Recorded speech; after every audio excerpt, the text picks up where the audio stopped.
Good morning, friends, family, Mustang folks, interested Mustang folks, and also Porsche interested folks. Happy New Year, everybody. Hope everybody's well and is safe and sound after your New Year's, and the holidays are now in our rear view mirror, folks, which is always a good sign. And here we have a nice, crisp, cold, can you see my breath? See my breath? Cold day here in Texas. It's about 30 degrees. Perfect weather, and I love it. So let me talk about the Mustang, give you a situational update of this automobile.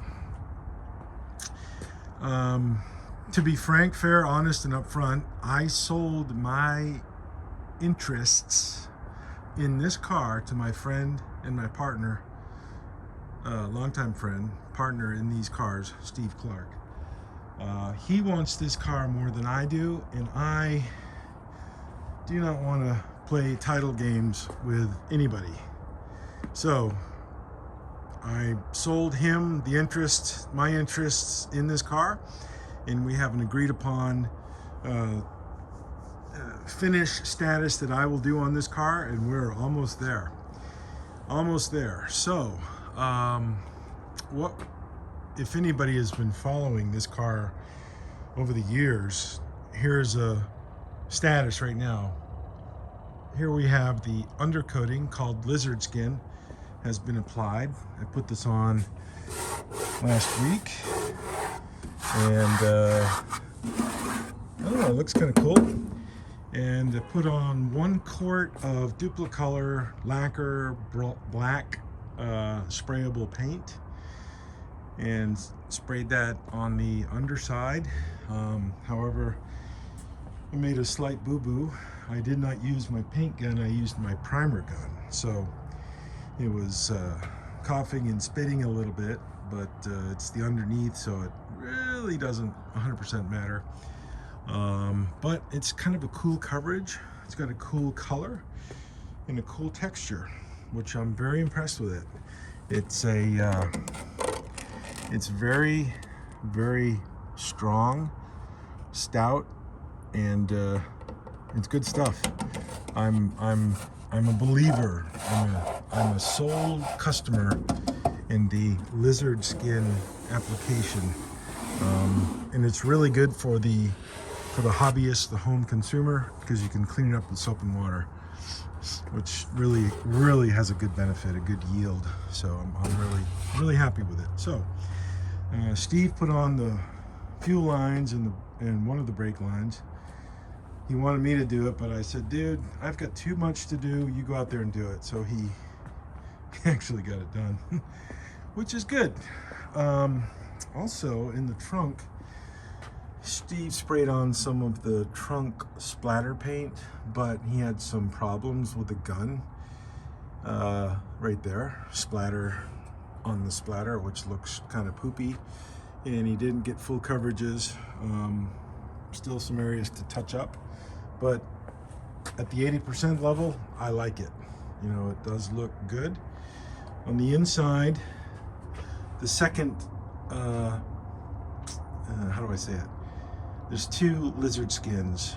The sound insulation lizard skin, which is what this is, and the ceramic heat coating lizard skin, which is what I sprayed from the front of the seat platforms forward and along the transmission tunnel hump top of it.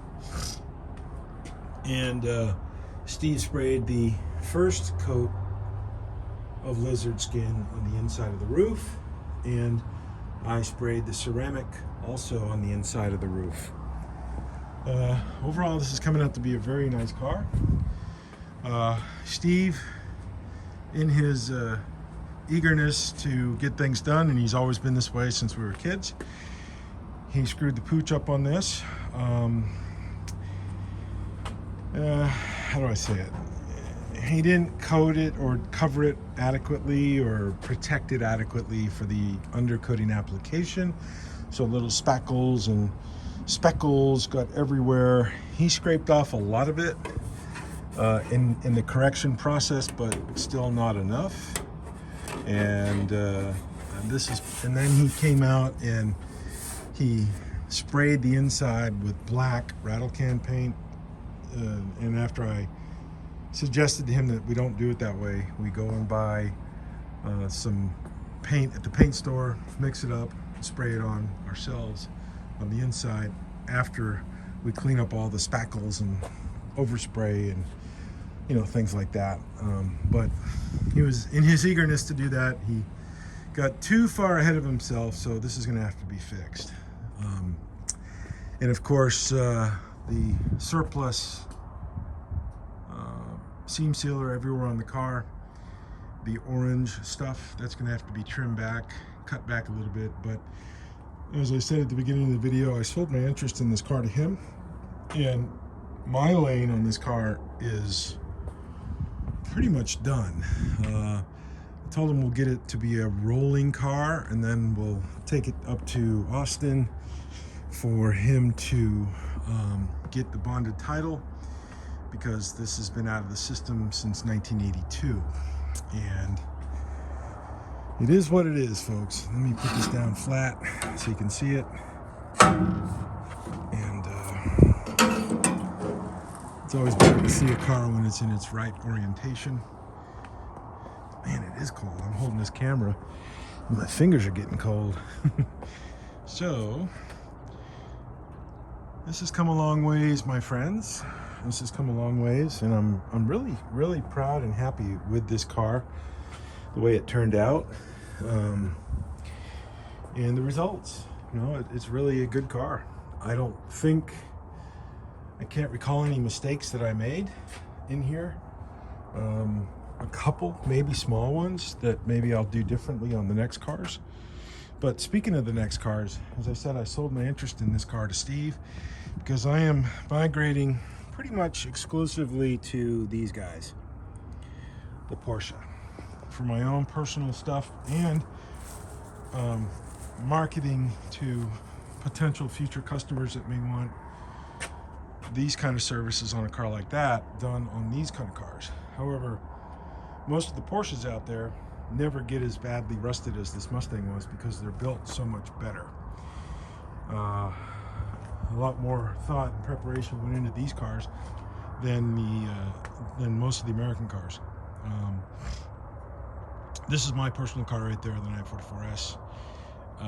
Let's talk about Porsches for a while. Here's my 928 right here, my S4. And this is Steve's car up in the air.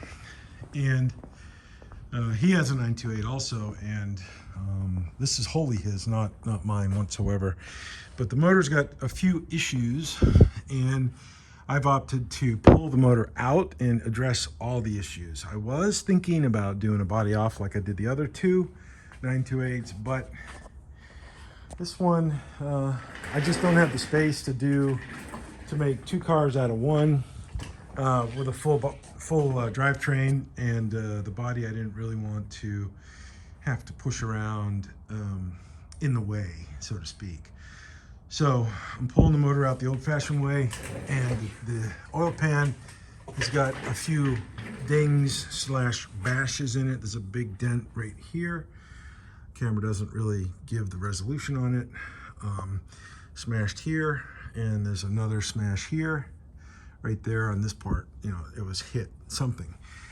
I don't know for sure, it's a pretty stout unit, these oil pans, but I think it may be tweaked just a tad, because there is a lot of oil leakage everywhere on this motor.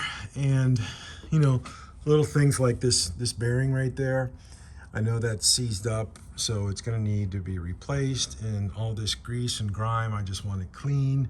So that's why I'm pulling the motor out, to address everything, change the oil pan. I've got another one I can give Steve for him, and put it on and get this car operational. The torque tube bearings are probably worn out. The rear drive shafts are compromised, and they'll be fixed.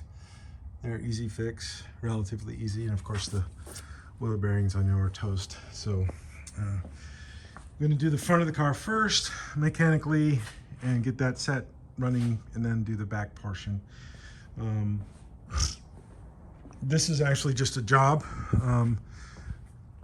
and we'll get it right, make it happen. So Dr. Blast is still working on his blasting booth, which is right here inside, and the doors are on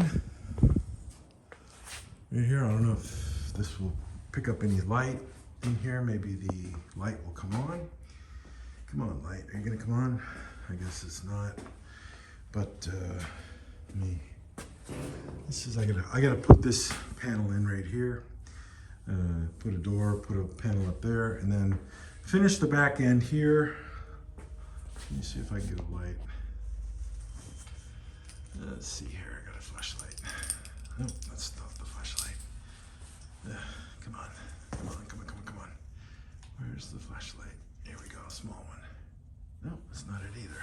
Dang it. Doing this with cold hands, so here we go. Yeah.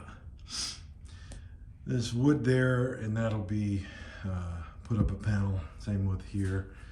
And that'll cut the holes in to make the air exhausts right there, you know, going up through the roof and out of here. One over there, these two, and that one right here for the media recollection. At least that's the tentative outlook for that.